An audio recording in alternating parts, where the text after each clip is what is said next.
Are the Vikings better or are they worse?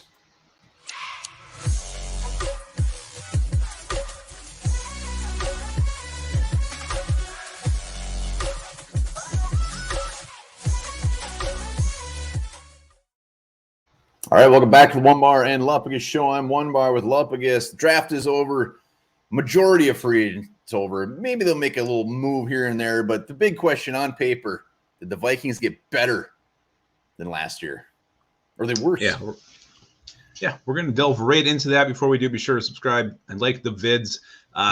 Hashtag 7,000. We have not yet drawn that, so it's still time to win the amazing swag giveaway that we're going to be giving away here real soon. Speaking of delving in, what was your move like right when the first time you went in the pool at a hotel or for swim class? Any sort of special move? Yeah, I mean, you can't go wrong with the cannonball. It's pretty much always cannonball. God, you were that guy? All right, cannonball it is. What'd you do, like a graceful swan dive? Probably some sort of really nice spin twist, perfect dive. But anyways, let's do this. Vikings, better or worse? We're not gonna go through every single player addition, but we got to talk about the big boys. Yeah, I mean, if you're looking at the team that walked off the field January, 9th or something, that last game against the Bears, comparing to how this roster looks right now, I don't know how in the world you can't say this is a better team. Yeah, I mean, when you look at the departures, when you look at the arrivals, the best part is when you look at these guys like Anthony Barr leaving. We got Zadarius Smith, Mac Alexander. Well, we got Andrew Booth, Shannon Sullivan, Nate Harrison, Dakota Dozier. We all know what we did at guard. Xavier Woods, Lewis Seen, Vigil to Hicks. I mean, it's almost everything is an upgrade. So, yeah, I mean, on paper, last year we got all these free agents too on defense. Now this defense is going to be great. Well, on paper, yes, it looks much better. I think there's positions that you have to look at. So many positions are deeper now. Cornerbacks definitely deeper with what they did in the draft. Not only you mentioned Andrew Booth, Caleb Evans, all those guys they brought in as well. You look at the edge rusher, you're switching to a new defense. So, I mean, really, you can't be any worse than what you were last year. Lewis Seen back there helping out. Harrison Smith, Cam Bynum still, he's going to have a role where that's, playing the nickel or playing some kind of weird third combo safety thing. I mean, he's going to have a role on this team. I'm excited about the big man, Harrison Phillips. So you look at this team, especially in the defensive side of football, much better on paper. Another thing we got to look at is this coaching staff. I mean, this could be a much improved team from a coaching standpoint. That is a big part of this. I would hope it's better. If it's not, there's something seriously wrong. Look at we're talking about all the beautiful shiny things. We also have to look at, tight end, definitely taking a step back there. I mean, what also Irv Smith is coming back.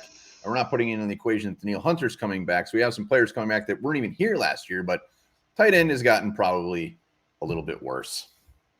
Yeah, you just hope and pray that Irv Smith is healthy for 16 games. Then you could actually say it could be better. But yeah, the depth is definitely not what it was a year ago. Tyler Conklin there to save the day when Irv Smith went out just before the season started. So I guess the question now is, you got to quantify this. I know it's a big word, but how many wins do these moves translate to? The Vikings were 8-9 last year. What do you expect? This team is better. How much better is it going to be? Boy, that is a great question. I mean, one thing we haven't even hit on yet is the offensive side of the ball. Clearly, they just think that that's just fine and peachy because that is leaving pretty much exactly the same, except for the guards. Didi's gone, BB's gone, but this is all dependent on the defense.